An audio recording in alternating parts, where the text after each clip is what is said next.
Pues muy bien, jóvenes, pues bienvenidos a esta sesión, problemas frecuentes que causan alarma en los padres y que requieren de parte de nosotros ser muy observadores, ser muy cuidadosos con la expresión que utilizamos para diagnosticar parasitosis, para diagnosticar trastornos del comportamiento, etcétera.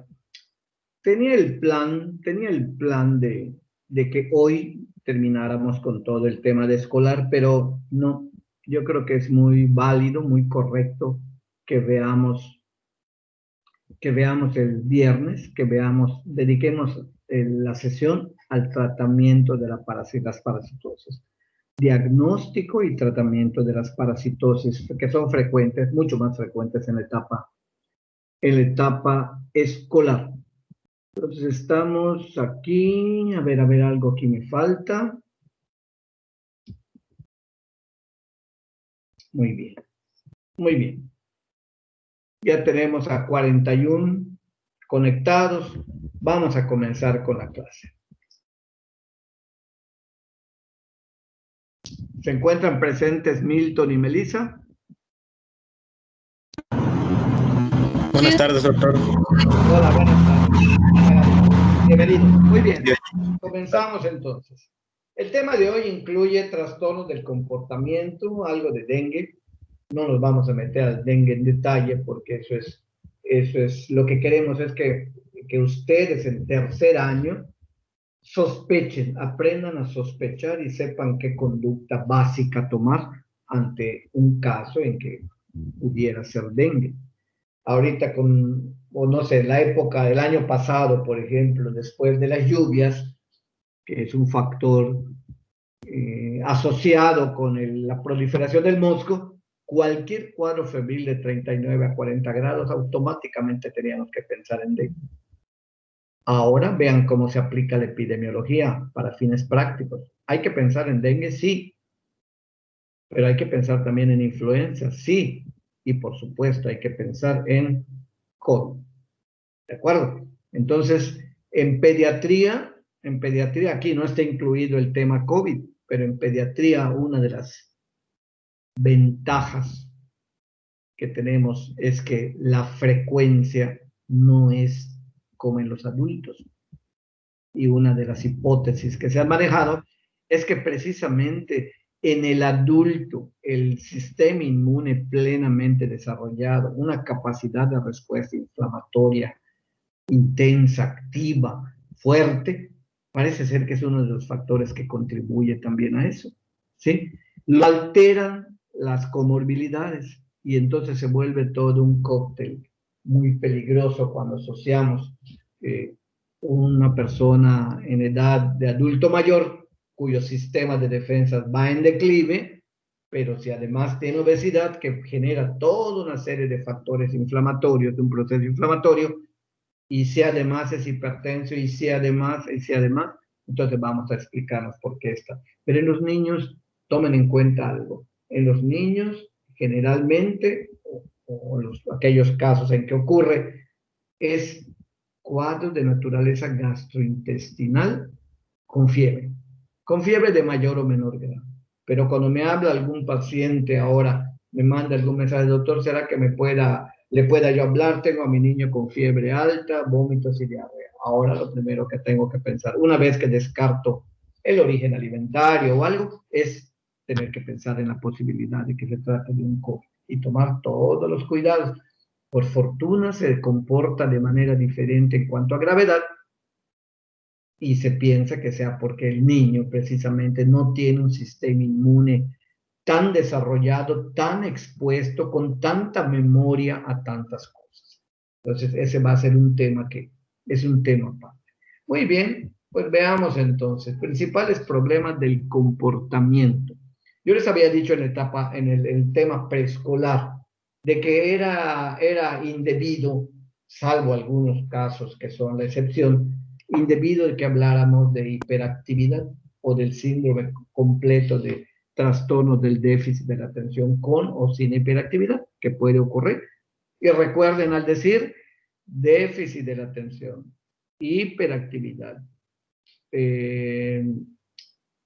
con déficit de la atención, con o sin hiperactividad, tenemos que estar pensando en que puede predominar uno, puede predominar el otro, o ser ambos de grado bajo.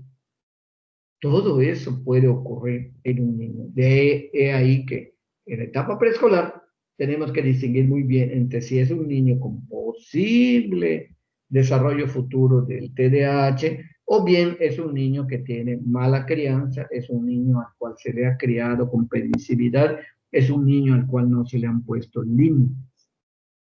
Y ya les dije aquí 3 aspectos clave que tenemos que desarrollar en el preescolar como recordatorio.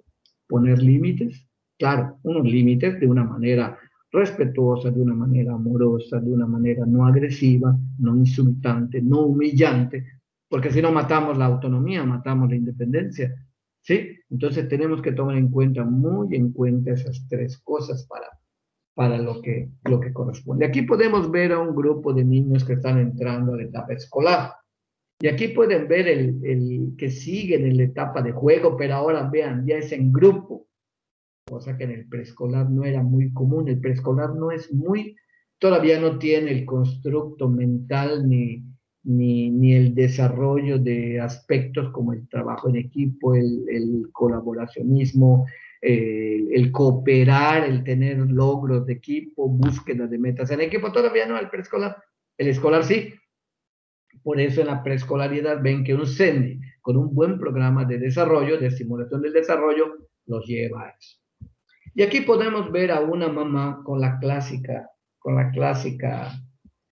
el clásico señalamiento con el dedo hacia un niño en etapa escolar, pues ya mayorcito, debe andar por los 9 años de edad, y algo le están reprendiendo, algo le están señalando con el dedo, y si se fijan en la expresión de la mamá, vamos a suponer que es una foto real, vean la expresión de la mamá, y recuerden ustedes, para todo en la vida, nuestro lenguaje puede ser verbal o no verbal, sobre todo para cuando eduquemos nuestro lenguaje no verbal, a veces es aún más importante o más fuerte que el lenguaje verbal, más lo que expresamos con nuestros gestos y nuestras amenazas con el dedo que lo que decimos verbalmente.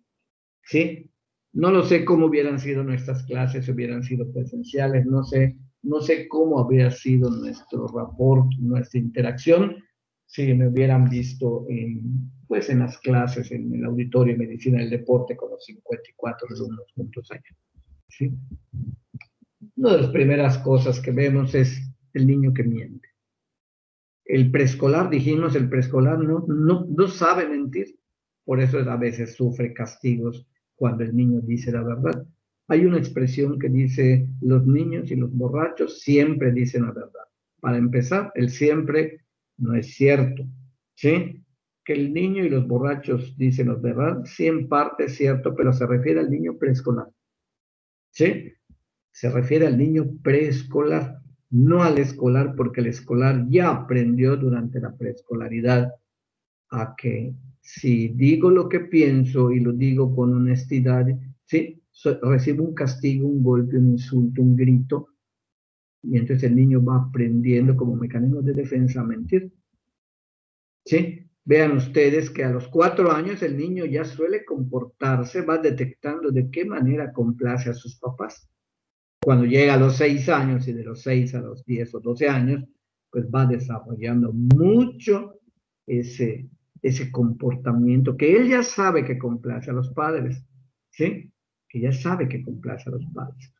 Una vez que ya empezó la etapa de la escolaridad, él ya tiene conciencia de lo que es la mentira y aprende a sentirse culpable de su mentira. Por eso es importante que en la etapa preescolar, cuando el niño le preguntamos, ¿quién tiró esto? ¿Qué pasó aquí? Y el niño dice, no sé, el preescolar nos dice, no sé, hay que ir más allá. A ver, ¿qué pasó? ¿A ti se te cayó? ¿A ti esto? ¿Sí? Y van a ver ustedes cómo el niño ya con cierto temor, después de los 4 años, para protegerse, empieza a negar las cosas hasta que tiene que reconocer. ¿sí? Y se desarrolla el sentido de culpabilidad. Yo he aprendido con mis años jóvenes de que el sentirse culpable es un sentimiento de vergüenza y algunos autores, algunos psicólogos dicen que la culpabilidad persistente es un sentimiento de muerte y lleva a muchos jóvenes y personas lo llevan al suicidio porque no logran liberarse de esa enorme carga, de esa mentira que no sabemos qué consecuencias pudo haber tenido. Aquí vemos otros niños de otra edad, un poquito menos, pero siempre escolar, y vean la actitud del niño que es diferente del anterior, que vimos que es una actitud, pues la mamá está regañándolo, pero el niño con la mirada perdida, indiferente, como que le entra por un lado y sale por otro. En cambio aquí pareciera que este niño sí está prestando atención de alguna manera, pero observen ustedes el lenguaje corporal de mamá. Obsérvelo, ¿sí? Y es importante que aprendamos lo que no funciona. No estoy diciendo que sea bueno, que sea malo, que sea efectivo, no. Simplemente que tal vez mientras más amenacemos, menos vamos a obtener que el niño nos diga la verdad. ¿Sí?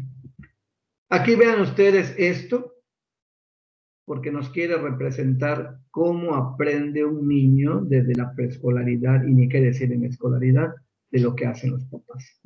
Vean aquí en este caso la mamá con la computadora, la niña con su computadora, la pluma en la boca, la niña la pluma en la boca, el teléfono aquí, el teléfono.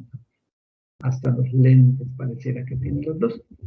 ¿Qué lección nos deja eso? El modelaje que hablamos desde la etapa de lactante, que se fortalece en la preescolaridad, se consolida en la etapa escolar. Es decir, más nos vale dar buenos ejemplos para que luego no nos quejemos de que nuestro niño no es como queremos. ¿Cuáles son las razones por las que un niño suele mentir? Pues aquí tenemos las principales. Número uno, por imitación. He tenido pacientes en el cual, creo que se los compartí en alguna ocasión, de que un empleado de servicios generales en el seguro, en uno de los hospitales del seguro, tenía él el problema de la cleptomanía. Pero lo peor era que hacía en la familia, en su familia, presumía de sus, no lo llamaba robo, decía, no es robo, es sustracción, decía. Y es algo que compensa el bajo salario que recibo. No, eso no es de ninguna manera aceptable, de ninguna manera aceptable. ¿Y qué pasó con ese adulto? ¿Y qué pasó con sus hijos? Sus hijos aprendieron lo mismo, muchachos. Cuando me los trajeron a consultar, era porque los niños estaban robando cosas a sus compañeritos de escuela, los detectaron en la escuela, llamadas de atención, etcétera. Y yo se los dije, se lo tuve que decir al papá. Le dije, esto simple y llanamente es un reflejo de lo que aprendió. No le dije, lo aprendió de usted, pero le dije claramente de que esto era aprendido. ¿Sí? A mí me llegó a vender, a ofrecer cosas, pinzas, piezas, etcétera, y por supuesto que le dije rotundamente no, y se lo señalé. Mira, tiene hasta un número, un código con el cual esto es perfectamente identificable como que es propiedad del Instituto Mexicano del Seguro Social, así que tengamos cuidado y que vean ejemplos buenos. ¿Puede haber predisposición en la personalidad? Sí, claro que puede haber. En la genética van muchas cosas, pero, como les dije antes, la genética no es maldición, sino que lo que ve y oye en casa, eso es lo que el niño va a aprender. Y cada uno pues va a requerir un diferente trabajo terapéutico. Si es por complacer a alguien o algo, pues ya sabemos qué hacer.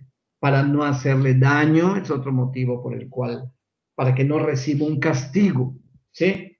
Es otro de los motivos de mentir.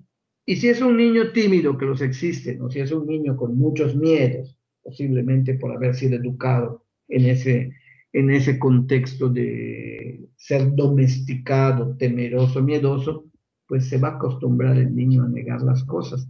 Nada más que en la etapa preescolar lo niega con titubeos, pero en la etapa escolar ya te lo niega con una sangre fría, con un cinismo, ¿sí?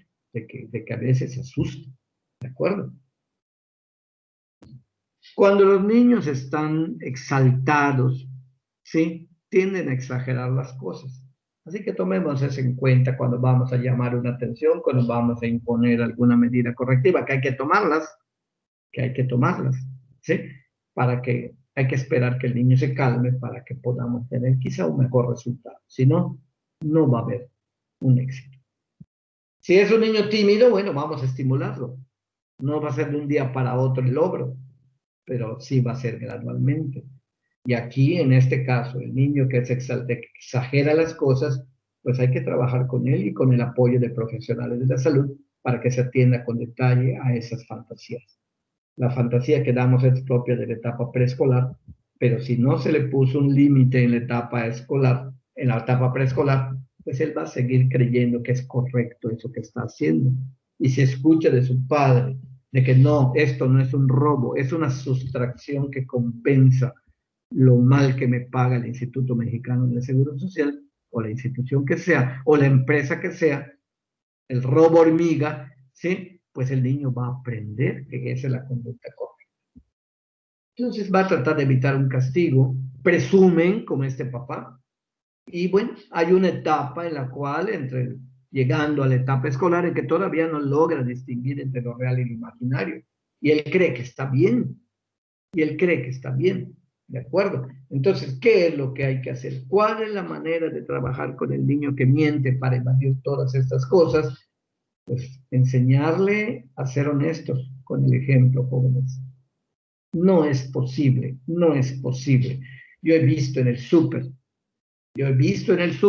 a mamás que van con su niño sentado en el carrito o de pie en el carrito, niños preescolares, y está la mamá acomodando cosas dentro del carrito y otras se las mete a la bolsa a la bolsa del pantalón, se las mete. Lo he visto, no me lo cuentan. Y caramba, dice uno, ¿qué le espera a este niño? No le tiene que enseñar nada verbalmente. El ejemplo es mucho más poderoso. Bueno, entonces, la clave es el ejemplo, hay que hablarlo con honestidad, llamarle al pan, pan y al vino, vino, no es sustracción, es robo, ¿de acuerdo? No es una justificación, es una mentira. Hay que enseñarle para que caiga en cuenta de que una cosa es lo real y otra cosa lo que él se imagina, sobre todo cuando ha visto malos ejemplos. Niño que miente, niño mentiroso. Y aquí tenemos otro, al niño agresivo, ¿sí? Al niño agresivo. Las primeras conductas, vean dónde aparecen en la etapa preescolar. Se van dando cuenta cómo se empata el desarrollo, no solo el crecimiento, cómo se empata el desarrollo en la etapa preescolar y la escolar. ¿Sí? Vean, desde la etapa preescolar, los primeros años de la preescolaridad, pueden aparecer las primeras conductas agresivas. ¿Hay un componente del carácter? Sí. ¿Del temperamento? Sí. Les he dicho que hay temperamentos irritables, temperamentos agresivos, temperamentos plácidos, ¿sí? Pero también es algo que, por lo general, es aprendido. Ven cómo se pelean papá y mamá, cómo se gritan, cómo se insultan, o bien en la escuelita les toca la mala suerte que les asignen una profesora agresiva, que castiga, que grita, que ofende, que insulta, ¿sí? Y niños que vienen de un ambiente familiar distorsionado y que se convierten en agresores de los niños más pequeños. A los 4 años, vean, es cuando la agresividad pasa a ser expresada verbalmente. Y aquí en esta foto fingida, nuestra foto de pose, podemos ver algo que quizá recordemos de nuestra primaria. A mí me tocaron agresivos, me tocaron compañeros agresivos, sobre todo aquellos que eran de años que iban convirtiéndose en repetidores, que iban convirtiéndose en fósiles y que se iban volviendo cada vez más agresivos. Entonces, pues había que aprender a defenderse o aprender o evadir el problema de una u otra manera, ¿verdad? Entonces, a los 4 años, la agresividad ya pasa a ser expresada verbalmente, pero desde antes podemos ir detectando las conductas, ¿sí? Ocurre en el desarrollo normal de todo niño, atención. ocurre en el desarrollo normal de todo niño, pero tiene un grado, tiene una magnitud. Pero, sin embargo, cuando en lugar de disminuir, esto va volviéndose peor, se convierte en una conducta problemática. ¿Y cuál es la respuesta habitual en la mayoría de las escuelas, en la cual hay 50 niños? ¿Sí? ¿Cómo es posible que una maestra pueda dar un tratamiento individual o detectar qué le está pasando a ese niño? Lo manda al rincón, lo castiga, le cae a reglazos, lo manda. A mí me tocó la época en que las medidas correctivas en la escuela eran hincarte en el sol, hincarte en el sol con las rodillas descubiertas, con un libro en la cabeza, en la peor hora del sol. ¿Sí? A mí me tocó ver eso, me tocó ver eso. Y yo me pregunto en qué habrán acabado esos niños con ese ejemplo de su maestra, con ese ejemplo de su maestra. ¿Sí? Y entonces vean ustedes que la problemática en parte es del niño, pero en parte de los adultos que conviven con él. La agresión puede ser una forma de dominar.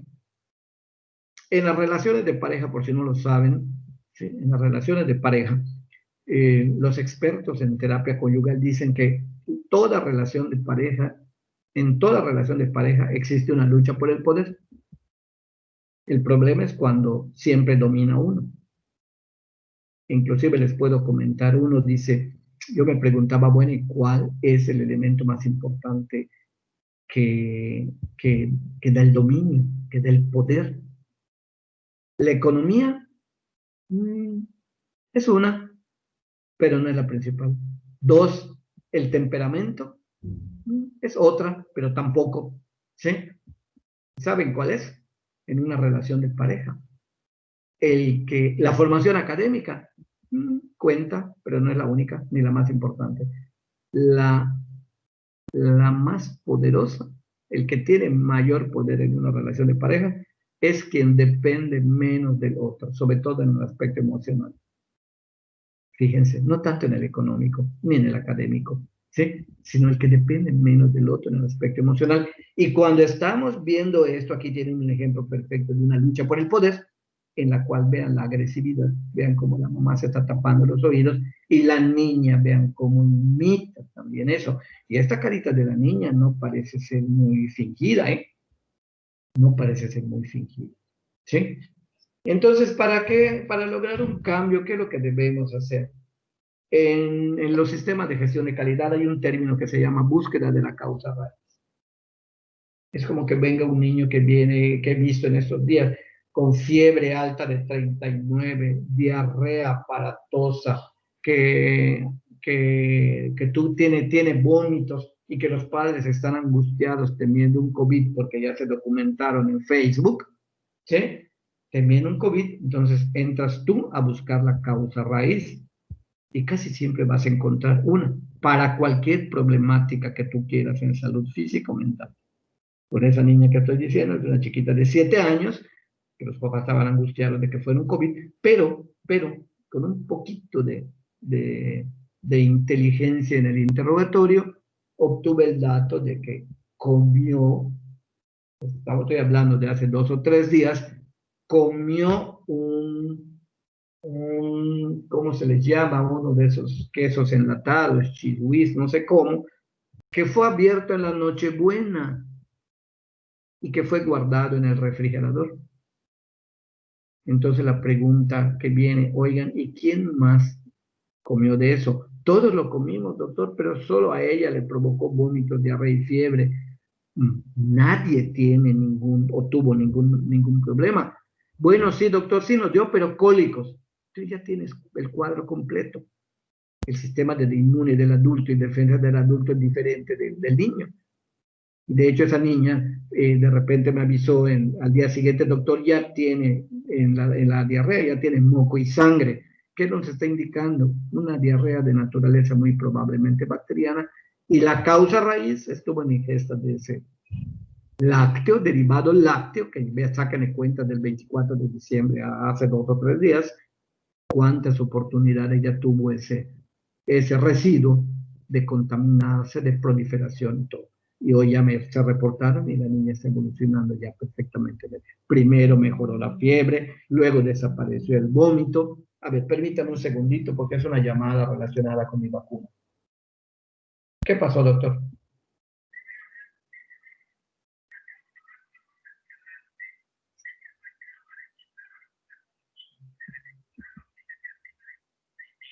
Ok, para que yo no vaya desesperado. Sí,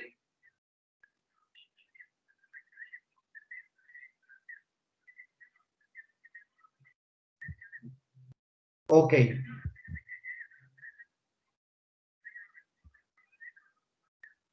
ok, correcto, correcto. ¿Qué me recomiendas? ¿A qué hora llegue? Tú me hablas. O cuando salgas de tu casa, ¿no? Ok, espero tu llamada.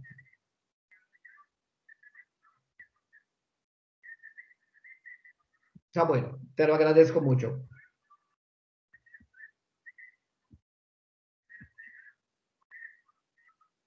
¿Tú crees?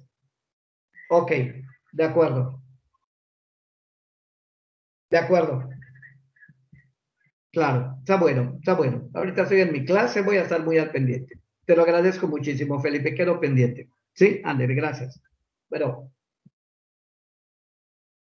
me están comentando acerca de la... Vean que no solamente es que lleguen las vacunas, sino que lleguen a todos y la logística para la aplicación. Yo tengo cita para las 3, por eso insistí mucho en la clase temprano. Pero vean ustedes, la doctora que tenía, acaba de salir una doctora ahorita, 1:30, que tenía cita a las 11 de la mañana. Entonces hay mucho atraso, pero es bueno, esperemos que vayan aprendiendo de las equivocaciones. Pues les decía que hay que buscar aquí en este caso también del niño agresivo, ¿cuál es la causa raíz? Y es probable, lo primero que tenemos que ir a buscar es agresión en casa, o agresión en la escuela, o agresión en el grupo de amigos, ¿sí? Entonces, si no, no vamos a poder lograr incidir directamente sobre eso y no vamos a poder ayudar de manera efectiva al niño. ¿En qué tenemos que trabajar? En que el niño aprenda a controlar sus emociones, ¿sí? Que no las canalice a través de la agresividad. No es fácil, ¿eh? No es fácil porque es algo que no surgió de ayer a hoy, sino es algo que desde la etapa preescolar el niño ha ido aprendiendo, ha ido reproduciendo, nadie le ha puesto límites y a lo mejor los propios padres son los agresores, los que le enseñan la agresión, ¿sí? De ninguna manera debemos ignorarlo, de ninguna manera debemos subestimar, ni menos esperar que se resuelva por sí solo cuando crezca el niño. Tomen muy en cuenta esto. Si yo preguntara, ¿habrá algún medicamento, jóvenes? Quiero una respuesta de alguien. ¿Habrá algún medicamento que le podamos dar al niño para que deje de ser agresivo? Tal vez un sedante, tal vez un hipnótico, tal vez un modificador de conducta. ¿Qué opinan? Quiero un comentario. Yo opino que no, doctor, porque no estaríamos como quitando el problema de raíz. O sea, el problema estaría ahí latente. Entonces, en otro momento que no tenga el medicamento podría volver a surgir. Entonces, no es una solución. No, y los medicamentos lo único que van a hacer va a ser un curita, como un curita para un cáncer. ¿De acuerdo? Sí, es un parche que únicamente va a ocultar por unos, por unos días el verdadero problema. Y entonces el niño quizá va a estar sedado, va a estar medio dormido, adormilado, pero no va a estar, no se va a corregir el problema. Es muy correcto tu comentario. La agresividad puede ser contra los demás o contra uno mismo, jóvenes. Vean que no vimos nada de esto en la etapa preescolar, ni mucho menos en el instante. No existe en 100%, no. Sí puede haber. Acuérdense que hay niños preescolares que tienen un desarrollo emocional muy rápido, ¿sí? Y pueden llegar a esto. Esto aquí es una exageración, ¿verdad? Pareciera que con la cabeza el niño rompió la pared de tanto y tan fuerte que sea por él, pero no, no, pero sí nos hace ver de que esta es una conducta que con cierta frecuencia los niños adoptan. ¿Pero sabe para qué? Para llamar la atención de los padres. Y cuando el papá o la mamá caen en este juego, el niño ya les tomó la medida. Y entonces es como crisis asmática, que van a ver que a veces el niño aprende a controlar su asma. Y cuando el niño queda con dificultad respiratoria de origen emocional y tiene crisis de cianosis y todo, ya consiguió lo que quería. Los papás se desesperan y le dan todo lo que quieran y el niño se cura. El niño se recupera. Cuando he visto crisis asmáticas, siempre busco esto y les pregunto si de qué manera lo logran controlar. Y hay papás que te lo dicen, doctor, con que le demos un dulce, con que le demos un vaso de refresco, cuando le demos el juguete, le compremos el juguete que quiere, el niño se controla. ¿Sí? Hace unos días me sorprendí cuando oí que uno de mis hijos mayores detectó que el nieto de 5 años tenía el teléfono de la abuela, permisividad, o de su mamá, permisividad. Y ya estaba a punto de descargar un juguete de Amazon. Un niño de 5 años. ¿Cuál es la causa raíz del problema? ¿El niño que es muy hábil o los papás que son permisivos? Los papás que son permisivos. Hay que enseñar a ponerle límites. ¿Cuáles son los límites de los datos clínicos que nos preocupan? Cuando se muestra triste, entre comillas, cuando pierde el interés, cuando pierde el apetito, las alteraciones del sueño y empezar a decir cosas negativas sobre uno mismo, ¿sí? Entonces, a ver, ¿me permiten? Sí, doctora Ayala. Estoy en clase, ¿qué pasó?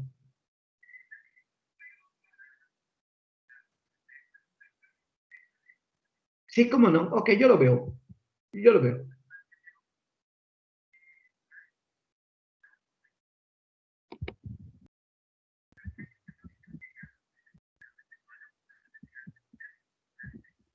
De acuerdo.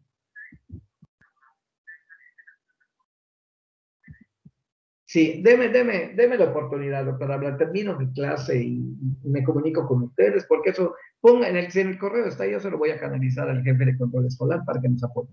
¿Sí? ¿De acuerdo? Ándale, gracias, doctora. Bueno, que me disculpen, jóvenes, esta labor de las especialidades no se detienen nunca. Entonces quedamos en esto de decir cosas negativas cuando tiras algo, cuando cometes un error. Si te equivocaste, rompiste un vaso, tiraste un vaso por accidente, sin darnos cuenta, ¿sí? Nosotros mismos nos podemos decir que somos unos brutos, que somos unos tontos, que somos unos esto. Simplemente fue un imprevisto, fue un accidente. Desde nosotros mismos tenemos que aprender a no decirnos cosas negativas. Porque de tanto que te digas que eres tonto, que eres bruto, que eres estúpido, que bruto, que animal, de tanto que te lo digas, pues tu mente lo va a asimilar. Acuérdense de Piaget. Lo va a asimilar, se va a acomodar y ya tú mismo vas a verte como una persona así. ¿De acuerdo? Entonces, una cosa es la autoagresividad y otra cosa es la agresividad contra los demás. ¿Qué es lo que, qué es lo que hay que ver? Separarlo del grupo sin ofenderlo, sin humillarlo, hacerle ver que su conducta no es correcta y reintegrarlo hasta que esté consciente de que está cometiendo cosas indebidas. ¿De acuerdo? Pero si lo enseñamos como adultos a esto, pues eso va a aprender. O si ve que nuestros papás así resuelven los conflictos con los vecinos, así resuelven los conflictos con sus hermanos, así resuelven los conflictos con su esposa a golpes, a gritos de insultos, pues simplemente el niño va a aprender y lo va a aprender. Y acuérdense que en muchas ocasiones el alumno supera al maestro. Al niño preescolar el adulto lo puede agredir, al niño escolar ya no es tan fácil. ¿Por qué? Porque el escolar ya sabe cuándo viene algo, ya sabe cuándo cometió algo indebido y ya sabe que viene un castigo si ya ha recibido antes otros. Entonces el niño va a correr, el niño escolar ya corre. Y cuando sea un jovencito, ya un adolescente, cada vez va a tener más fuerza y cada vez va a ser más difícil que el papá lo golpee, lo agregue o lo agreda o que lo alcance, y en un descuido el joven lo va a agredir, lo va a agredir. Lean los periódicos.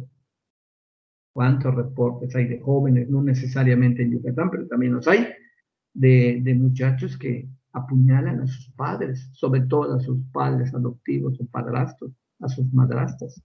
o a sus hermanastros, como vimos en una imagen de periódico. ¿Estamos de acuerdo? Hay que buscar las causas. Para todos, jóvenes, para todos, diarrea con moco y sangre, hay que buscar la causa. Vómitos que no tienen diarrea, no tienen fiebre, no tienen nada, hay que buscar la causa. Puede ser un píloro, dependiendo de la edad, puede ser una regurgitación, puede ser un reflujo gastroesofágico. Siempre hay que buscar la causa raíz para poder incidir de manera apropiada. Entonces, niño que miente, niño que agrede, y vean, hasta ahorita los niños que hemos visto tienen, en general, tienen un ejemplo, y aquí está el que roba. ¿Sí? ¿Esto es parte de lo normal? Sí, puede ser parte del desarrollo normal en algún momento, todas estas.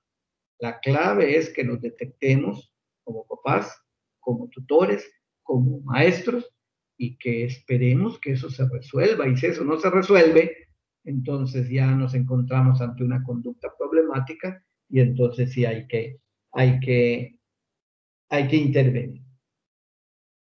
¿Estamos de acuerdo? ¿Tenemos preguntas hasta ahorita?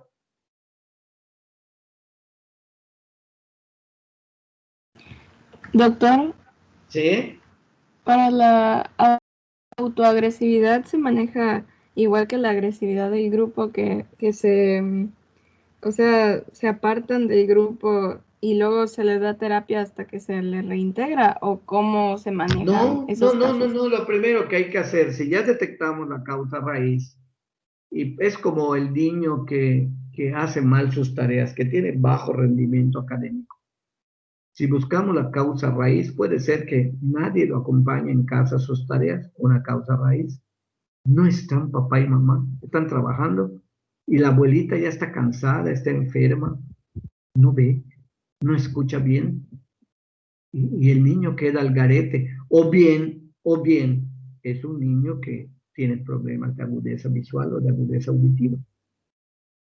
¿Sí? Entonces, ¿qué es lo que hay que hacer? Tratar de detectar la causa raíz lo más pronto posible, atenderla lo más pronto posible, ¿sí? Y reintegrar al niño. Lo ideal es, si hay que separarlos, como no sé si han escuchado lo de el tiempo fuera de 5 minutos.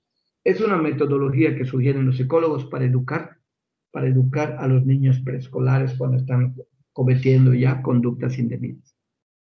Si en lugar de gritarle, pegarle, insultarlo, amarrarlo, lo mandan a un rincón, a una sillita en un rincón, y ahí te vas a quedar 5 minutos. Con eso es suficiente para un preescolar. Es como al niño lactante mayor, al cual no se le están poniendo límites, que recuerden que desde el año se le debe empezar a enseñar lo que sí y lo que no, y que empieza a jalar los lentes de mamá, a jalar el teléfono, a jalarle el pelo, a morderla, y mamá no dice nada. Entonces lo que está pasando, lo que tenemos que hacer es muy distinto, ¿de acuerdo? Muy distinto, enseñarle, ¿sí? Y después de los 5 minutos, abrazarlo, reintegrarlo, ¿sí? Y decirle que se le quiere mucho. Ese decir te quiero mucho, miren, rompe muchos obstáculos para la recuperación de la buena conducta del niño, ¿sí? ¿Por qué roban? Hay varias razones también, ¿sí? Toma algo que excite su interés o que le llame la atención.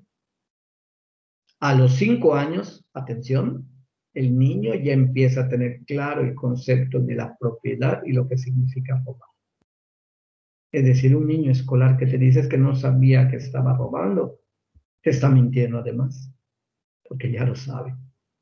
A los 5 años ya empieza a tener claro el concepto. ¿Sí? ¿De acuerdo?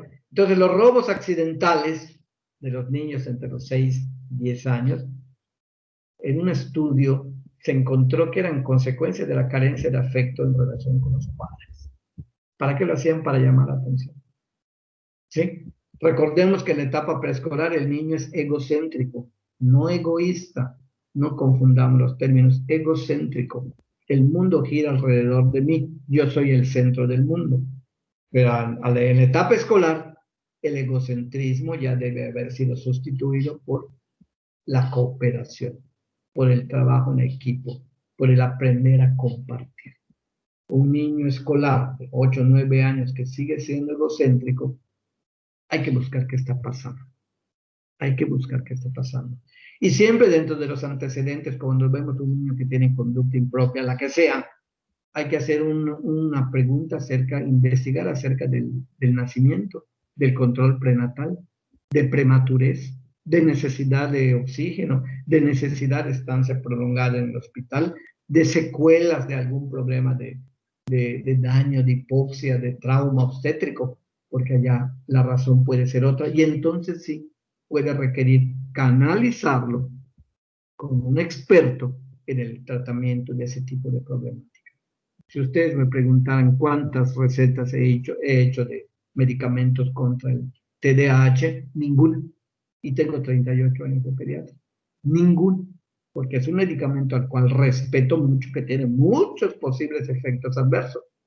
Como vamos a ver en unos momentos, van a ver, hay niños a los cuales, por ser niños, no se detecta que son niños con mala crianza y criados sin límites, y que hacen lo que verdaderamente les da la gana, rompen, destruyen, etcétera, no se quedan quietos, sí, los diagnostican indebidamente como niños con hiperactividad, sí, con hiperactividad, con o sin déficit de la atención, y le dan un medicamento derivado anfetamínico, que eso es el medicamento de elección, sí, y saben que, imagínense ustedes qué es lo que va a pasar.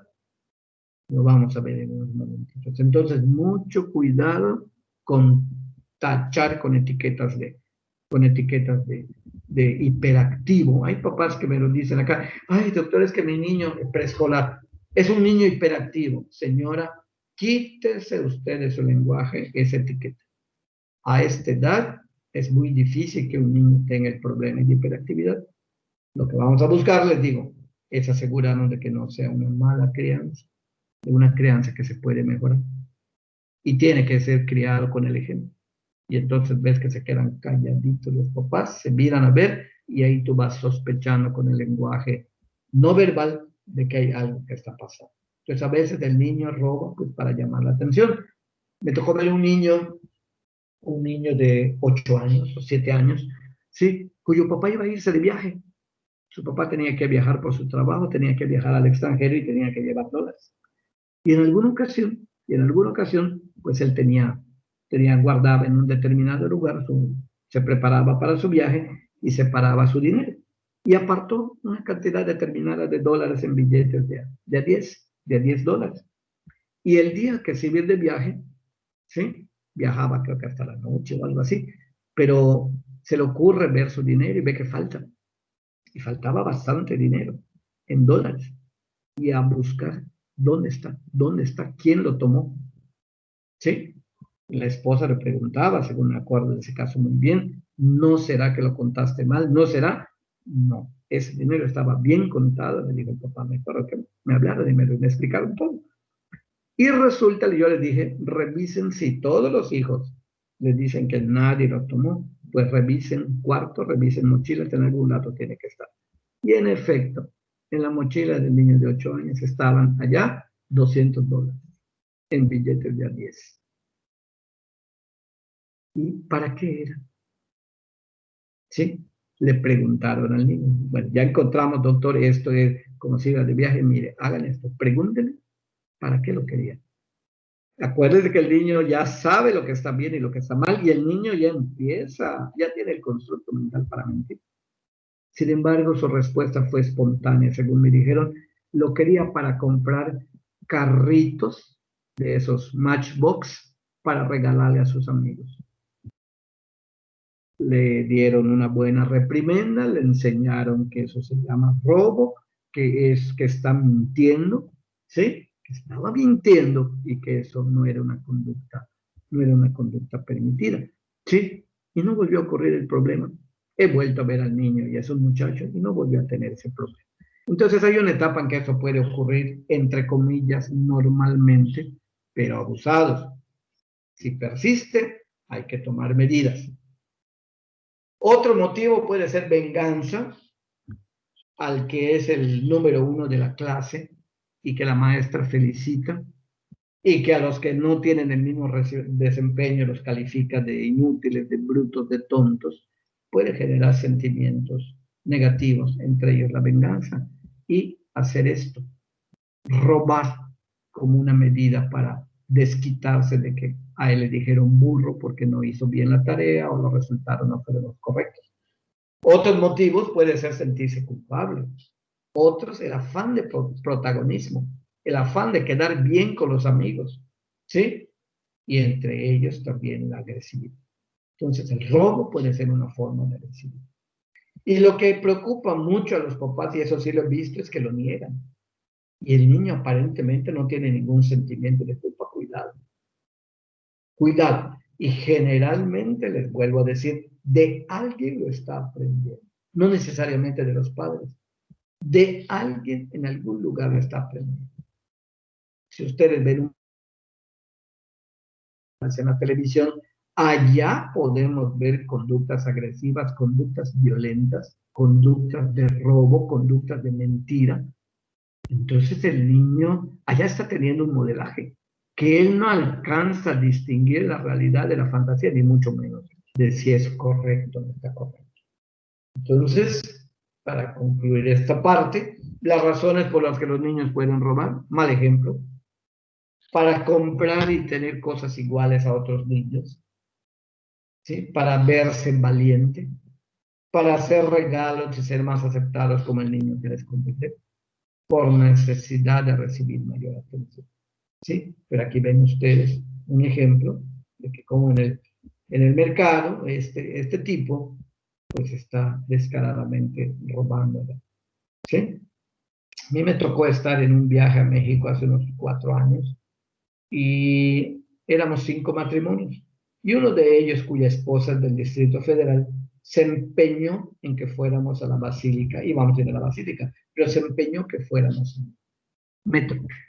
Era un viernes a las 6 de la tarde, en el centro, en una terminal del centro, estaba eso terriblemente atestado, ¿sí? Varios insistimos, no, vámonos en taxis, nos vamos más seguros, el metro. No, y bueno, convenció al grupo, yo me fui a regañadientes, escondí mi cartera lo mejor que pude, mi teléfono y todo. Y él muy contento, un gordito, con todo el perfil de yucateco, con sobrepeso, ¿sí? Su sombrero inclusive yucateco, y cuando entramos al metro, entramos, ya ven ustedes, los empujones, el esto, lo todo, y sintió claramente, nosotros no nos dimos cuenta porque yo estaba con mi esposa, cada quien cuidando a su esposa, y sintió claramente un objeto punzante a nivel de los riñones, a nivel de la zona renal, y sintió cómo le metían la mano y le sacaban el teléfono celular, un iPhone 9. Y no se movió. De repente nos dijo, vamos a bajarnos en esta estación. Y nos bajamos todos. ¿Y qué pasó? Me acaban de robar. Y alguien allá que tenía experiencia dentro dijo, qué bueno que no te defendiste, qué bueno que no te opusiste a que te roben, porque a lo mejor ahorita estaríamos corriendo para ir al hospital. Entonces eso los niños lo van aprendiendo, muchachos, lo van aprendiendo. Y ese señor, parte del equipo de trabajo de robo, era un joven, posiblemente su hijo. Entonces el hijo ya está aprendiendo también cómo se hace. Y allá obviamente no era necesidad de recibir mayor atención, no, era un pésimo ejemplo, ¿sí? Y que le iba a permitir tener cosas iguales a las de otras personas. Y el manejo, pues ya se los comenté. Explicar que robando se causa un daño indebido, injusto a otras personas. Ellos ya van a ir comprendiendo poco a poco el sentido de lo que es la justicia. ¿De acuerdo? Que tenga claro el concepto de propiedad. Lo tuyo es tuyo, pero lo mío es mío. Lo de los demás es de los demás. Demostrarle sin agresión innecesaria, sin insultos innecesarios, sin insultos, sin agresiones, sin golpes que desaprueban su conducta, ni humillaciones. Acuérdense que si esa vez que lo hizo el niño, que fue una vez, y ya lo satanizamos y le ponemos una etiqueta de ladrón, va a ser terrible la consecuencia. ¿Sí? Ahora bien, Si los robos se están produciendo en el concepto de pandilla, cuidado, el tratamiento es distinto y entonces debemos asegurarnos de que el niño abandone ese grupo. Les he comentado de que las veces que viajaba por razones del Consejo Mexicano, acreditación de alguna facultad, generalmente teníamos que atravesar por México. Y en el taxi, etcétera, veía bajo los puentes ya descaradamente a los grupitos de muchachitos de 9, 10 años, siempre con alguien más mayor o algún adulto u otros jóvenes, drogándose, inhalando cemento a vista y paciente de las autoridades. Es un problema tan grande que creo que llega el momento en que genera indiferencia o decir, pues ya no podemos controlar este asunto. Pues igual es en el robo, igual es con la mentira, igual es con la agresividad, si es parte de un grupo. Generalmente requiere un apoyo por un experto de salud mental y en lugar de agredir es mejor elogiar el comportamiento honrado. No volver a traer de nuevo el caso, pero si vemos que se está repitiendo, no se lo olvide, se convierte en una conducta problemática y hay que tomar acción. ¿Sí? Hay que consultar a un psicólogo con experiencia en niños. No es el neurólogo, atención, es un psicólogo con experiencia en niños, que es muy distinto del psicólogo del adulto. Es como un neurólogo de adultos y un neurólogo infantil, un neurocirujano de adultos que tenga que opere a un niño recién nacido por una espina bífida. Es muy distinto, jóvenes. Tenemos que saber quién es él. ¿Sí? Buscar ese problema emocional y finalmente, pues, que aprenda a establecer una relación de confianza y volvemos a la red de apoyo. La red de apoyo familiar es fundamental. ¿Sí? Si la mamá está apoyando al niño a recuperarse, pero el papá, los hermanos lo siguen agrediendo verbalmente, lo siguen marginando, lo siguen satanizando, va a tardar mucho o va a empeorar la conducta. Esta imagen, presten atención, porque esta imagen, alguien, y digo alguien porque nunca supo quién, de repente me llegó una imagen, esta imagen, con un texto que decía, si tu niño hace esto, así decía, por favor, es un niño totalmente normal. Cuando que esa imagen yo la utilizo para que estén alertas con esto. No se ve que sea un niño preescolar, por sus rasgos. No se ve que sea un niño preescolar, se ve que es un niño mayorcito, es un niño escolar. Entonces, ese trastorno por déficit de atención con hiperactividad. Aquí este niño es un ejemplo dibujado de un niño que no se queda quieto literalmente un momento. Empieza a jugar con el carrito y de repente ya está con eso, de repente ya está con la pelota, de repente con esto y cambia a otro, cambia a otro. ¿Y saben dónde lo pueden ver? Yo lo veo aquí en mi consultorio, cuando tengo una mesita de juegos con 2 sillitas y legos para armar y todo, y allá observo si el niño se concentra o no se concentra. Si es un niño que solo se siente un momento, hace algo, se para y quiere agarrar mi estetoscopio y se sube al caballito y quiere agarrar mi báscula y quiere jalar mi silla y quiere agarrar mis plumas y quiere agarrar los muñecos y quiere, paro las orejas y voy preguntando más. Por lo general, simple y llanamente es un niño que no se le pusieron límites y su tratamiento no es con medicamentos. ¿De acuerdo? Entonces, ¿cómo se puede manifestar como un niño que no atiende? Un niño que tiene hiperactividad, ahora sí, que no se queda quieto un instante, es como un motorcito que día y noche o todo el día está prendido y a velocidades mayores del promedio y que es un niño muy impulsivo. Puede ser simple y llanamente uno que tenga déficit de la atención y que se manifieste así, bajo rendimiento académico, no atiende, no sigue indicaciones, no obedece, te dice que sí, pero se perdió en el vacío tu indicación, o bien que esté completo, que tenga todo, y entre ellos la impulsividad. ¿Sí? Vean cuál es la prevalencia. Puede abarcar hasta un 7 a 9% de los niños. Y cuando se detecta, el diagnóstico es clínico, con la ayuda de un experto en salud mental infantil. y generalmente cursa con una comorbilidad, por lo que es importante hacer lo que hemos dicho desde que empezamos el curso, individualizar el diagnóstico, así como vimos que con la prueba de Denver, Denver 2 del desarrollo, hay una primera prueba que los papás elaboran en la sala de consulta, en espera, y luego pasan y se les aplica un filtro más fino. Generalmente se eliminan muchísimos que simple y llanamente no son ni trastornos de desarrollo ni tampoco son déficit de atención con hiperactividad. Y eso ahí los expertos en salud mental infantil, en detectar estos problemas, ellos ya tienen un reconocimiento del patrón y ya van buscando directamente detalles. Entonces, la prevalencia puede ser de 7 al 9% de los niños con una u otra de esas manifestaciones. Entonces, hay que individualizar. Y la solución con este niño, de entrada le voy a dar un Ritalin, que es el nombre comercial. No, cuidadito. Ahorita van a ver por qué. Desde el embarazo, volvemos a por qué hay que cuidar el embarazo. Desde el embarazo tenemos que cuidar este aspecto. ¿Sí? Permítame un segundito, por favor, jóvenes. Les ruego que me disculpen, hoy es un día especial. ¿Sí?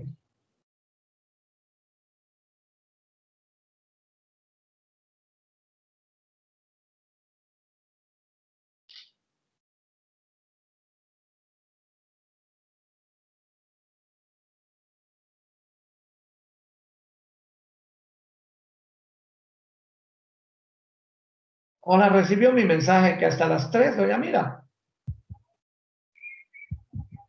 Bueno, me va a tener que esperar, no importa, a lo cupo, ¿sí?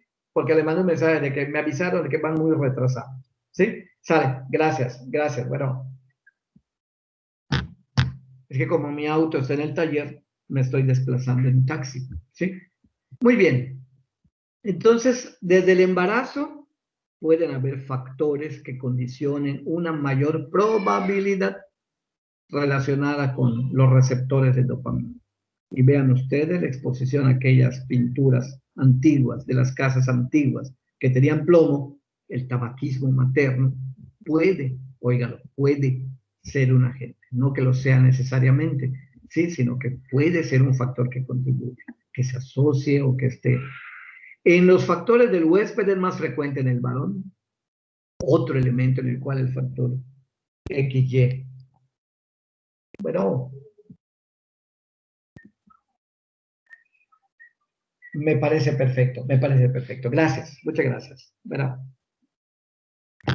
mayor frecuencia del género masculino, los varoncitos, es un trastorno de origen poligénico como la diabetes mellitus tipo 2. Son múltiples los aspectos que están involucrados. Los hermanos de un niño con TDAH son más susceptibles que los que no lo tienen.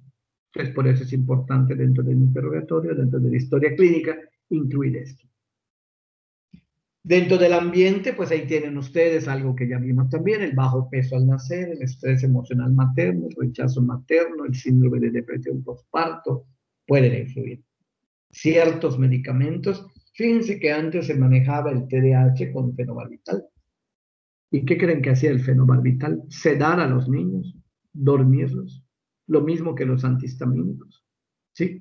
No tenían ningún efecto real, ¿sí? Realmente lo que hacían, como les digo, es querer tapar el sol con un dedo, y para eso han servido las investigaciones tipo orientadas a los problemas de tipo neurológico. Hay tres tipos de este problema: cuando predomina la inatención, cuando predomina la hiperactividad o cuando es combinado. El combinado es el más común, pero tenemos que estar preparados como futuros médicos a saber de que puede predominar uno u otro. De acuerdo, que puede haber algún niño en el cual esto predomina, ¿sí? Y otro en que solo predomine la inatención. ¿Y cómo se detecta? Habitualmente se detecta, como les dije, en la etapa escolar, después de los 5 años de edad, ¿sí? Y puede ser, la causa de motivo puede ser un bajo rendimiento académico, aunque tenga una buena visión, aunque tenga una buena audición, ¿sí? ¿Qué podemos hacer para prevenirlo como medida de prevención primaria? Bueno, pues informar la importancia del control prenatal y evitar todas aquellas sustancias potencialmente tóxicas que puedan influir sobre el desarrollo de ese sistema nervioso central. Y vean que se ha encontrado en los casos en que se han realizado autopsias o que se han realizado estudios de resonancia, estudios de tomografía, etcétera. Puede haber disminución del volumen de la corteza prefrontal, que les he dicho a ustedes, es la zona del razonamiento, de la inteligencia, del desarrollo de habilidades sociales, ¿sí? Del núcleo caudal y del globo pálido, que cuando estudiamos anatomía y fisiología, pues, no aparentaban tener mayor importancia. Vean cómo viene a salir, así como parte del cerebro. Tengo un paciente adulto, amigo de años, 2 o 3 años mayor que yo, el cual pues me pidieron si lo podía yo atender, revisar, porque está teniendo problemas tipo Parkinson, temblores, pero en una mitad del cuerpo, solo en una mitad del cuerpo. No es así el Parkinson de entrada. Vean la importancia de estudiar y reconocer patrones. Sí, lo canalicé con un buen neurólogo de mi confianza, el cual le pidió directamente su estudio de resonancia y del cual salió atrofia córtico-subcortical, ¿sí? Toda una serie de alteraciones allá, pero además resulta que este buen amigo durante 30 años de su vida fue un bebedor constitucionario de a diario, de emborracharse a diario, de tener lagunas mentales frecuentes. Y en su estudio aparecieron lagunas, zonas ya muertas dentro de la corteza cerebral. Entonces vean todo cómo puede ocurrir en un bebito que está desarrollándose el cerebro, zonas tan críticas, vean cómo, cuántas cosas pueden ocurrir cuando incluimos esto que dicen los promotores de la marihuana, que no hace nada. Claro que sí hace, y hace mucho dependiendo de aquí. ¿Sí? No nos vamos a detener mucho en esto. Aquí vemos lo que les dije, no presta atención a detalles, es un niño descuidado, no sigue instrucciones, no termina la tarea, pierde las cosas, ¿sí? No logra mantener la atención. Y en la televisión lo pueden ver ustedes, un niño concentrado o un niño que no se queda quieto, que está cambiando y cambiando y cambiando de canal. Frecuentemente da la impresión de que no está escuchando, rechaza, no participa en actividades que requieren un esfuerzo. Aquí podemos ver en esta foto posada, ¿sí? Vean ustedes a esta niña que mientras los demás están aparentemente atendidos, a ella no le interesa nada. Tiene dificultad para organizarse, organizar sus tareas, se distrae mucho, se le olvida todo. Cuando llega uno a mi edad se me empiezan a olvidar algunas cosas, pero por eso apunto, porque sé que estoy en una edad en que mi cerebro ya no es el mismo. Y por eso procuro leer, procuro ejercitarme para mantener lo mejor posible mi sistema nervioso central y mi capacidad funcional. Creo que les va a tocar ver a algún niño o algún pariente, algún niñito en el cual vean ustedes qué es una hiperactividad real. Para empezar, la edad, no se les olvide, la edad es importante. Un niño preescolar está descubriendo su motricidad y nos podemos confundir con mucha facilidad. Le es difícil jugar o participar tranquilamente. Todo el tiempo anda a la carrera. Habla en forma excesiva. No se queda quieto en su asiento. Inquietud de manos y pies. Aquí tienen ustedes una representación que podríamos ver a los pobres padres que ya no buscan qué hacer. Dios mío, ¿qué hago con este niño? El impulsivo, pues seguramente han conocido ustedes también alguno, ¿sí? Se entromete en todo, empieza a contestar antes de que se le termine la pregunta y rebate y protesta y se queja y asegura que no es gay, etc. Dificultad para esperar su turno. Y aquí vemos al profesor. A mí me tocó ver cuando estaba en la coordinación del programa UNI en San José Tecó, me tocó ir a trabajar a una escuela secundaria de allá y sentí verdadera compasión por el maestro. El maestro esmerándose por enseñar, por escribir y todo. Y esto yo lo vi, no me lo cuentan, jóvenes tirándose cosas, escupiéndose con los pies en las sillas, ¿sí? Gritando, mascando el chicle de manera impropia. De verdad que sentí compasión por ese maestro y era un profesor joven que pues necesitaba el trabajo, ¿no? Entonces, pero vean Se requiere por lo menos de 9 de estos criterios, ni inatención, de hiperactividad y de impulsividad, para que propongamos el diagnóstico. ¿Vieron? No para establecer el diagnóstico. ¿Sí? Trastornos del aprendizaje, se asocia con trastornos del sueño, más frecuente los tics. Recuerda que los tics, conductas repetitivas, son propios del preescolar. Un niño que persiste con esto en la etapa escolar está en alerta, si además tiene trastorno de conducta, si además es un desafiante opositor siempre, trastornos del lenguaje con lectoescritura. Hay que estar muy alerta. ¿Cómo se manifiesta habitualmente? Con trastornos de aprendizaje, con o sin agresividad, con o sin impulsividad, con o sin robo, con o sin mentir. No se cura, jóvenes, se controla. Es algo que se lleva toda la vida. Se controla, eso sí. Medidas de prevención secundaria. Hay algunas que podemos ser de prevención primaria. El buen ejemplo, el detectarlo a tiempo, el corregir con firmeza pero amorosamente, ¿sí? El no crear culpabilidad, el no agredir, no pegar, no esto y no satanizar. Y una vez que ya tenemos la sospecha, bueno, necesitamos que se haga un diagnóstico precoz. Hay que canalizarlo a quien sea. Y vean, no se suelen diagnosticar ni detectar antes de los 4 o 5 años. Un niño que tiene antes de los 4 o 5 años esos datos, hay que pensar si es un niño mal criado o hay la posibilidad de que sí lo sea. Y en todo caso, ¿sí? Canalizar con el experto. Canalizar con el experto. Y se menciona que hay algún grupo que tiene manifestaciones antes de los 3 años, pero generalmente son niños que tienen un ambiente familiar terrible, ¿sí? Pésimos ejemplos, familias muy disfuncionales, que son agredidos, que son golpeados, que son niños de la calle, ¿sí? Y en ese caso los niños pueden tener una conducta totalmente errática. No hay un tiempo límite del tratamiento, es un tratamiento para toda la vida, ¿sí?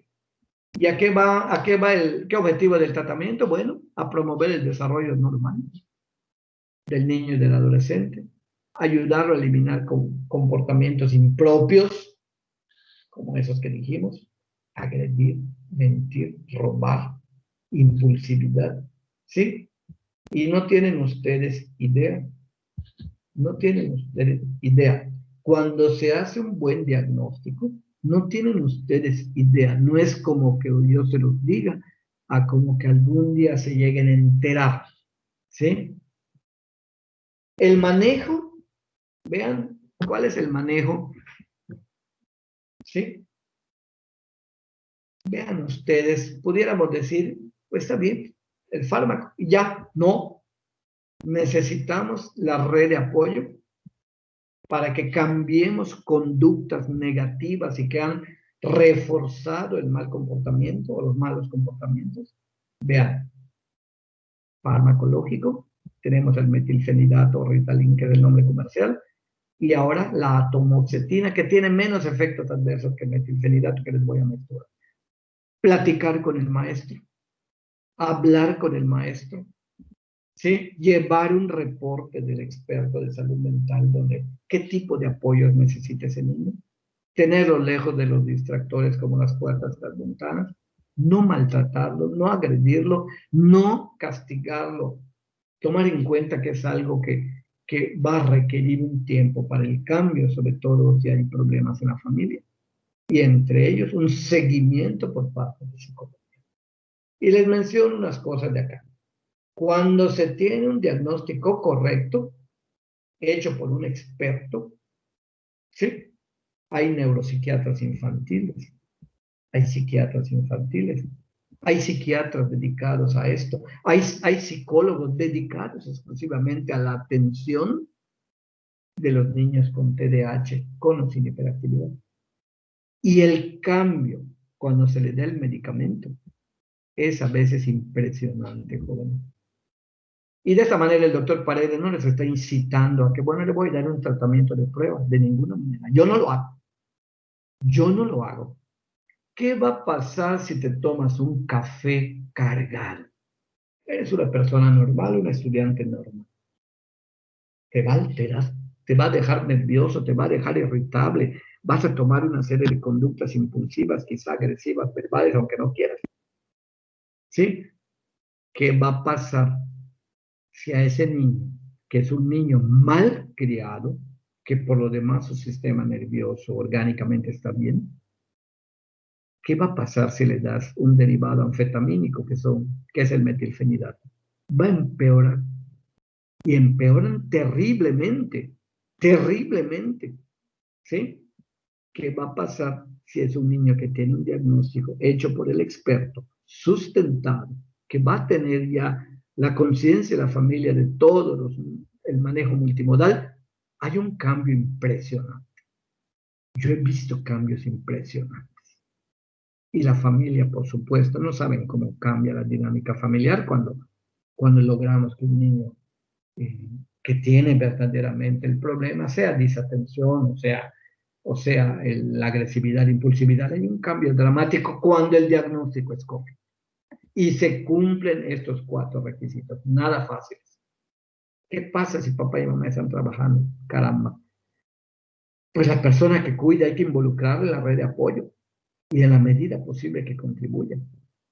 Hay abuelitas que son muy amorosas, hay abuelitas que son agresivas, que fueron criadas en escuelas de que la letra con sangre en verdad, que tienen tabúes, que repiten conductas con las que ellas las agredieron de niñas, de jóvenes, y ellas agredieron a sus hijos, etc. Y es una cadenita que se perpetúa.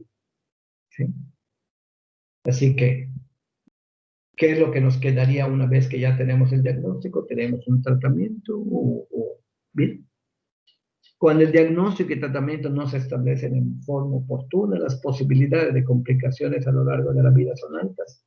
Pueden acabar en la cárcel, pueden asesinar, pueden ser detenidos en flagrancia de robo y pueden ser golpeados, castigados y encerrados en un centro que se supone de rehabilitación social, que lo que menos tienen es rehabilitación social. Son en ocasiones verdaderas escuelas de delincuencia. Cuando logran salir, salen resentidos, con afán de venganza contra su familia, con afán de venganza contra quienes los encerraron, contra la sociedad en general, y terminan peor. Terminan en la delincuencia y se realiza algún grupo organizado que lo llama, que lo atrae, que le va a dar 10,000 pesos, 5,000 pesos o 1,000 pesos por matar a alguien, lo hace. Lo hace porque ya aprendió en el cerezo todo lo contrario de lo que se supone que debía hacer.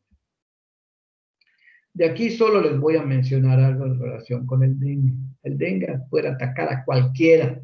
A mí me tocó ver jóvenes, me tocó ver en el hospital a un niño de 9 meses con un diagnóstico de dengue hemorrágico.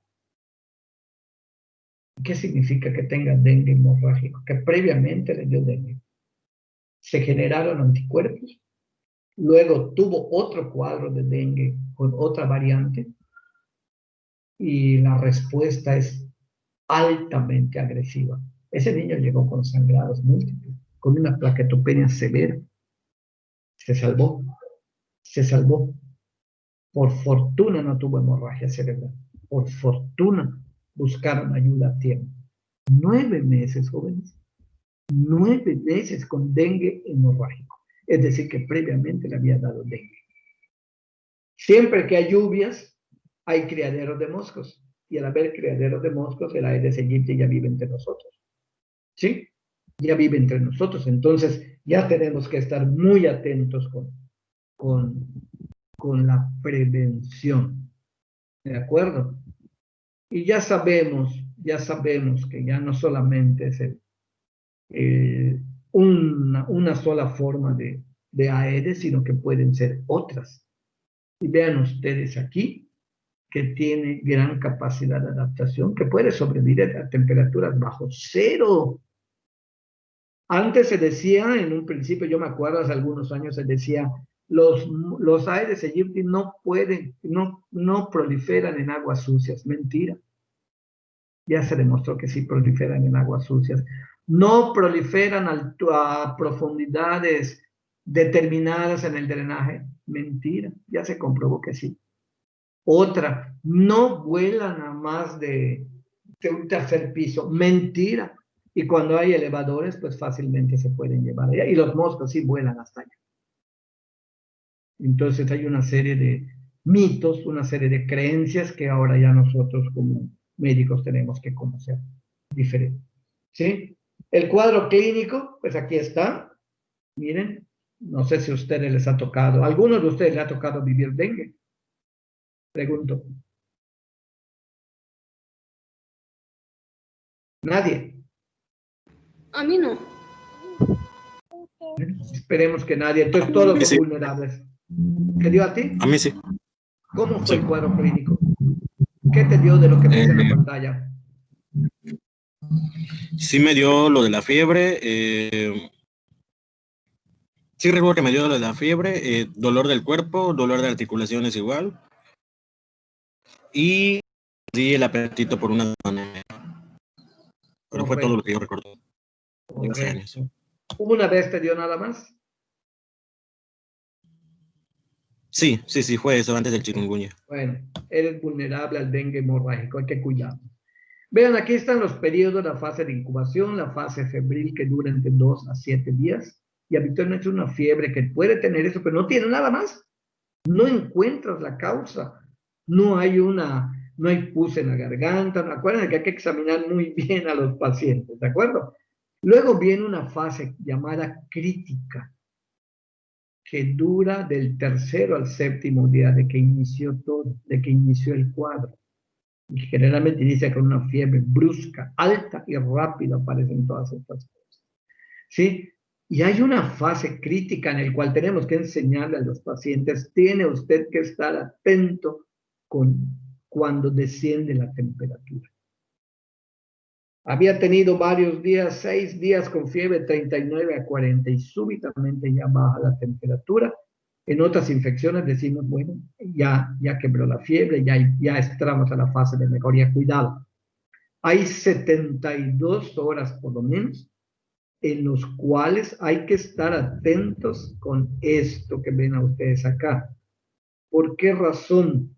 ¿Y saben cómo se manifiesta? Habitualmente se manifiesta, por lo menos en niños, atentos, se manifiesta después de que aparentemente mejoró, súbitamente comienza a quejarse de dolor abdominal intensísimo, epigástrico, más los vómitos, más decaimiento, y le hace sus estudios de laboratorio y tiene una plaquetopenia severa, ¿sí? Leucopenia severa. Pero oiga, si ya bajó la fiebre, si se suponía que ya, cuidado, está entrando a la fase de fuga de albúmina. Se fuga al tercer espacio, se fugan líquidos al tercer espacio. Y el paciente pediátrico en un 2x3 cae en estado de choque. Entonces, cuando diagnostiques dengue y le dices, señora, señor, tiene usted un cuadro compatible con dengue, cuando la fiebre descienda las siguientes 72 horas, vigile usted mucho dolor abdominal, ¿de acuerdo? Sangrados, dolor torácico, aumento de volumen del abdomen, porque pueden ser signos de alarma. Y luego viene la fase de recuperación, que dura de 7 a 10 días. Pero esto es lo peligroso después del cuadro febril, cuando aparentemente debería mejorar cuando la fiebre desciende. Alerta, si eso sí quiero que les quede bien clara, esa fase crítica. ¿Todos lo presentan? No, por fortuna.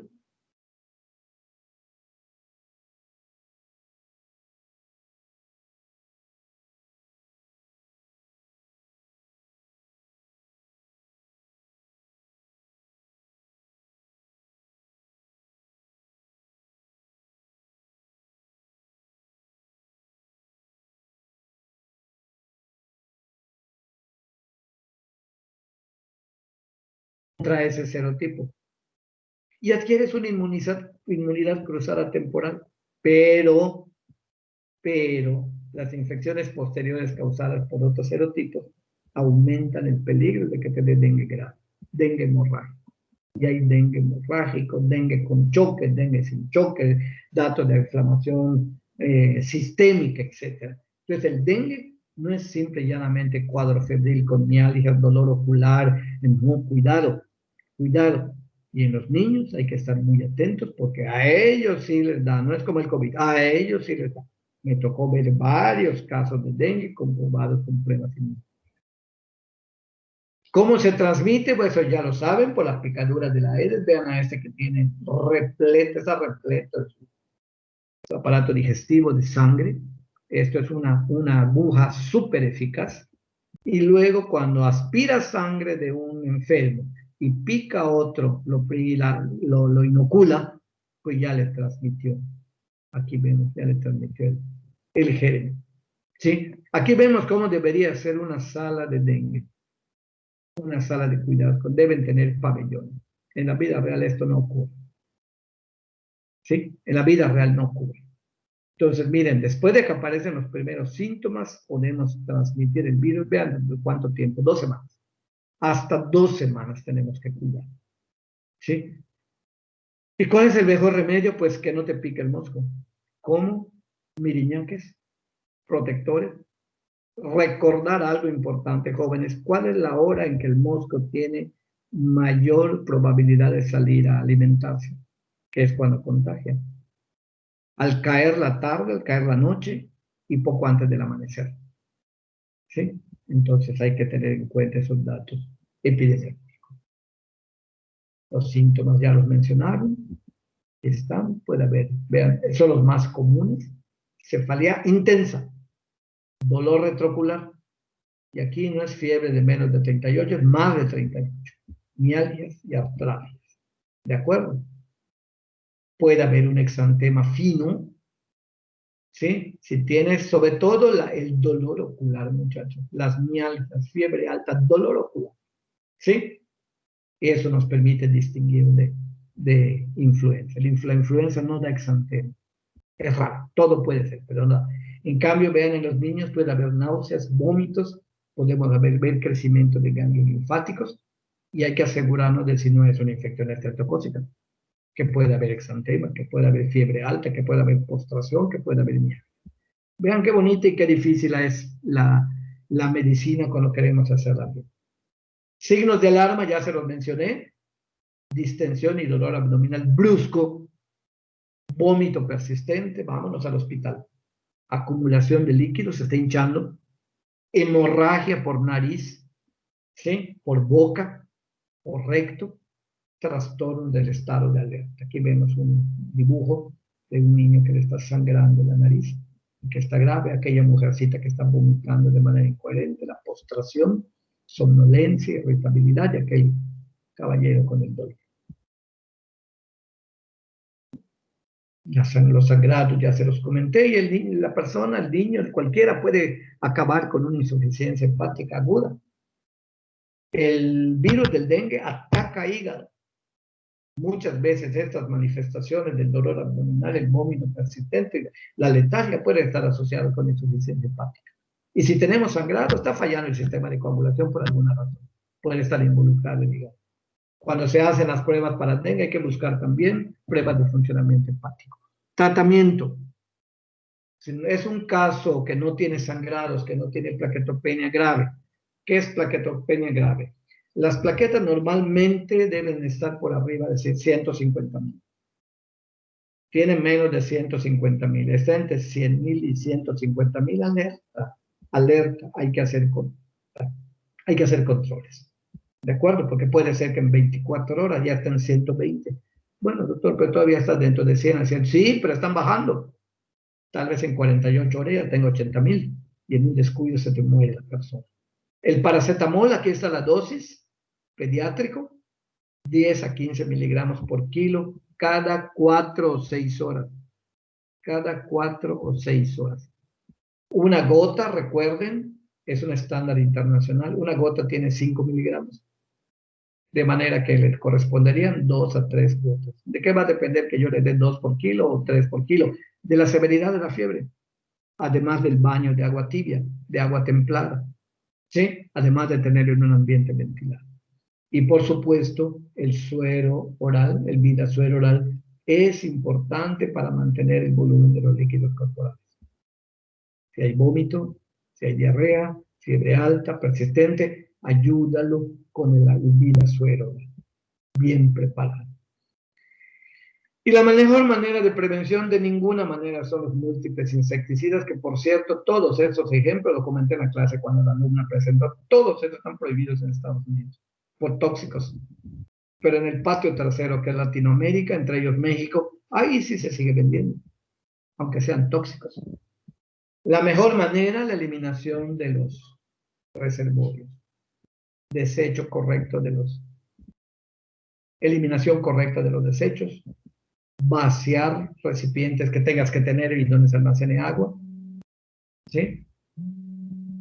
Aplicar insecticidas o repelentes, en algunos casos que no nos queda otra opción, pero Xavi, muchas gracias, pero sí, en mosquiteros, en las ventanas es una buena manera, ropa de manga larga de color claro. ¿Cuáles son las zonas donde le gusta más atacar al mosco? En los tobillos y en las piernas, en las extremidades, en las zonas descubiertas. Pero si el mosco está dentro de la casa y hay criaderos, las macetas, los floreros, ¿sí? Pues ahí podemos tener. Y recuerden que puede tardar semanas la vitalidad de las larvas, de los huevecillos. Tengan mucho cuidado. Yo me esperaría que en casa, desde hoy mismo, se den la vuelta por el patio, dentro de la casa, y comenten con sus padres, con la familia, la importancia de esto. Si cada que hay una lluvia, hay la probabilidad de que prolifere. Mantener con tapa los tanques de agua, los depósitos. Mosquiteros en las puertas y ventanas. Esto que es muy común. Puede haber una manzana en que todos los vecinos son responsables, conscientes, pero hay un terreno baldío en el cual mucha gente que pasa tira sus botellas, tira sus trastes, tira sus recipientes, y ahí cuando llueve se acumula el agua y son un criadero extraordinario para miles y miles de larvas que se van a convertir en adultas. ¿Sí? Los terrenos baldíos son una de las fuentes más importantes. Cambio constante de agua de jarrones y floreros, al menos una vez por la semana. Evitar la acumulación de agua en el interior de baldes, de piletas, etc. Esas piscinas, si no tienen un tratamiento adecuado, jóvenes, tener una piscina es como tener un hijo, ¿eh? Requiere un mundo de cuidados. De lo contrario, usas agua de pozo, primer peligro, agua contaminada. Segundo peligro, criadero de moscos. ¿Sí? Acuérdense de que agua limpia o agua sucia, al mosco ya ha desarrollado también sus propias habilidades. Evitar acumulación del agua en techos, toldos y canaletas. Las famosas espirales o tabletas insecticidas. Últimos recursos, muchachos. Aquí vemos esto, aquí hay agua acumulada, que si nadie la elimina, es un criadero. Y también el agua de los bebederos de las mascotas. Yo tengo 3 perritas a las cuales diariamente se les pone agua. Pero yo me encargo de estar allá pendiente, de eliminar el agua que tenga ya más de 24 horas. ¿Por qué? Porque se lo pongo a alguna planta del patio que sirva para algo, pero evito que. Si esto no lo controlamos, si la sociedad no colabora, si nuestras familias, si nosotros no somos vehículos de salud, no vamos a poder controlar el dengue. Ya no nos va a dar tiempo de ver. La próxima clase vamos a ver el asma, se los prometo, comenzamos con el asma. Ahorita ya tengo que irme a mi vacuna. ¿Sí? Lean sobre asma y después de eso vamos a dedicarnos a lo de la parasitosis. Les prometo que vamos a ver las parasitosis. ¿Cuáles? Amibiasis, giardiasis, la helminthiasis como tricocefalosis, oxyuriasis, ¿cuál otra? Pues podemos ver algo de tenias, pero en realidad no es el propósito de la clase. Como les dije, es que vean las cosas de manera general. Vamos a ver si nos da tiempo de ver lo de asma. Asma, recuerden que el sureste del país, sobre todo la zona que colinda con el Golfo, ¿sí? Es altamente alergénica. Altamente alergénica. ¿Sí? Aquí tenemos, por ejemplo, aquí esta imagen me gusta mucho porque pueden ver qué ocurre. Causa raíz, aquí está. Un bronquio y bronquiolo normal. Vean la mucosa, vean calibre, y vean qué pasa cuando ocurre, vean qué ocurre con los alvéolos. El aire entra de manera activa, ¿estamos de acuerdo? Y se elimina de manera pasiva en condiciones normales. ¿Qué pasa en una crisis asmática? Está la mucosa edematizada, hay broncoconstricción de la musculatura lisa, entonces el aire sí entra a la fuerza, pero no logra salir totalmente porque es un mecanismo pasivo y no es lo mismo que salga el aire en un bronquio y bronquiolos normales a uno que está inflamado, que está lleno de moco, y vean qué pasa con los alvéolos. Se van dilatando, el tórax se va sobredistendiendo y cada vez tienen menos capacidad para recuperarse. Los síntomas, si hay algún asmático, nos comprenderá. Vean aquí la diferencia entre una imagen pulmonar normal y una anormal. Vean cómo se cambia el calibre de la vía respiratoria, cómo se sobredistienden los pulmones, ¿de acuerdo? Dificultad respiratoria, sibilancias, que pueden ser primero expiratorias y luego inspiratorias y expiratorias, dificultad para dormir, cansado todo el día, pecho, opresión en el pecho. Ya me avisaron que entre las reacciones posibles secundarias de la vacuna del COVID está la sensación de opresión en el pecho, lo cual me alarma. Puede haber algo de tos también, ¿sí? Y aquí vemos una niña que está tosiendo, a una mujer grande, delgada, que está tosiendo. Algunas personas el ejercicio se los desencadena. Signos de alarma. Aquí tienen un ejemplo de tiraje intercostal en un niño pequeñito, pero este es un recién nacido. Este niño no es un asma. La imagen fue puesta para que vean ustedes el tiraje intercostal, que lo van a ver en niños grandes, ¿eh? Lo van a ver en niños grandes, ¿sí? Bueno, entonces aquí vemos un niño con cianosis, que tampoco creo que sea asma. Debe tener una bronquiolitis quizá, o que debe tener otro tipo de problema, una neumonía. Pero los datos son cianosis, tiraje intercostal, taquicardia sin fiebre, ansiedad por la falta de oxígeno, sudoración profusa como descarga compensatoria y cambios en el estado de alerta, que son un signo de peligro. Hay que enseñarle a los papás de los niños asmáticos. Yo no sé por qué muchos colegas no hacen un diagnóstico de asma, cuando ya tuvo varios cuadros repetidos de enfermedad disneyizante. Yo no sé a qué le tienen miedo. No, que es bronquitis, que es bronquiolitis, que es algo parecido a... Es asma, que tiene varios grados, sí, que puede presentarse en diferentes épocas, sí, que tiene muchas variantes en juego. ¿Hay una predisposición genética? Sí, sí. Si hay un padre o madre asmático, tiene el niño un 50% de posibilidades de ser. Y hay que evitar en lo posible todo aquello que no lo pueda desencadenar. Las almohadas tienen que renovarse constantemente, las fundas, limpiarse, aspirarse. ¿Y qué decir de las zonas donde hay contaminación por fábricas grandes que eliminan? Una vez pasé por la Comisión Federal de Electricidad, que está allá en la avenida Aviación rumbo al periférico, y alguien comentó: no, eso que elimina la CFE es únicamente vapor de agua. Mentira. Claro que hay muchísimos contaminantes y trabajan con carbón, ¿sí? Trabajan con petróleo. ¿Cómo no van a eliminar? ¿Cómo no van a contaminar? Y aquí tienen ustedes otro ejemplo: la caspa de los gatos y de los perros. Por eso esos animales no deberían estar donde hay pájaros. Los pájaros, la caspa de los pájaros es también un factor alergizante. Otros factores desencadenantes, además de todos esos que les estoy mencionando, ahorita estamos en esta época de cambios del clima frío con humedad, nuestra llamada heladez, ¿de acuerdo? Y aquí vean ustedes que hasta el uso de antiinflamatorios, hay que tener cuidado cuando manden un ibuprofeno,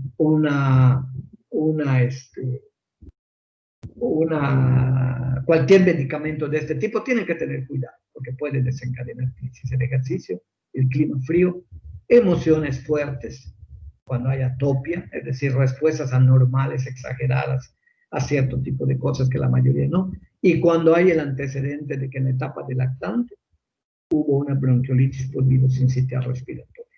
Ya hay una vacuna que pronto debe salir también. El tratamiento es a largo plazo. Y si se dice, hay un dicho que dice, mientras más pronto se presente el asma y se diagnostique y se trate, es mayor la probabilidad de que en la adolescencia con los cambios hormonales desaparezca todo. Parece que sí es cierto. ¿Sí? Mientras más tarde en diagnosticarlo, más tarde en tratarlo, más tarde en detectarlo, pues se lo va a llevar quizá para toda la vida adulta. Y van a haber faltas escolares. ¿Cuál es el objetivo del tratamiento para decirlo en personas, en la familia? Señor, el objetivo del tratamiento es que el niño duerma bien y ustedes también. Porque el asma da más de noche, porque en la noche baja la temperatura, en la noche aumenta la humedad, en la noche están en contacto con su almohada, ¿sí? Y puede precipitarse. Entonces el tratamiento es a largo plazo, ¿sí? Y generalmente esta es, la esencia son los esteroides y un beta-agonista como el salbutamol, como el salmeterol. Hay diferentes tratamientos, sobre todo los modernos. Lo que se llama tratamiento de rescate, el niño que está en crisis, ¿qué es lo que trataríamos de evitar? El tratamiento con un Montelucas, con una loratadina, con una buena clorfeniramina, que hay niños que con medicamentos sencillos se controlan excelentemente bien. Lo que se trata es que no tengamos que llegar al rescate. No me interesa tanto que aprendan ustedes a rescatarlo, como que aprendan a prevenirlo, que aprendan a diagnosticarlo tempranamente y canalizarlo. El tratamiento de rescate son nebulizaciones que pueden ser con el aerosol, que pueden ser con un nebulizador, desde que inicie el ataque. Yo enseño a mis pacientes, señora, ya tienen niños 6 años, ya tiene edad de aprender a utilizar un nebulizador. No se los deje solo, porque el niño lo va a usar mal, y acuérdense que hay que enseñarles a usarlo bien, delante de ti, que tú les enseñes cómo. Si eres de los médicos que dice, lo he oído de neumólogos, allá en la cajita tiene las instrucciones, y se va la mamá. No te explican las cosas, hay que capacitarlos delante de ti. ¿De acuerdo? Cuidar con el ejercicio, que detecten si es el ejercicio. Bueno, si el ejercicio es lo que le es un niño que su deporte es el atletismo, pues se le enseñará bajo supervisión, ojo, a utilizar el spray antes del ejercicio. Y no se trata de que dosis y dosis y dosis, porque la salbutamol, por ejemplo, son medicamentos, y los esteroides son medicamentos que en los deportes profesionales son prohibidos, son de dopaje. Y lo mejor es precipitar. Número 1, fuera tabaco. Aspirar si hay alfombra. Yo soy enemigo de las alfombras. Aspirar regularmente. Usar detergentes y materiales que no tienen esas fragancias. Hay ropa de bebés que huelen tanto, lo he visto en el consultorio, y digo, uy, y oiga, le digo, y el niño no se pone a estornudar. A veces si esto, una señora, quítese ese suavizante o ese odorizante. Las mascotas fuera de la casa, ni siquiera en la recámara, fuera de la casa, y por supuesto eliminar el humo de tabaco. Y hasta aquí vamos a quedar, jóvenes. Yo les pediría que las preguntas que tengan las apunten para que cuando comencemos la clase el viernes, con eso vamos a comenzar. Con eso vamos a comenzar. Yo les pediría esa atención para que yo pueda irme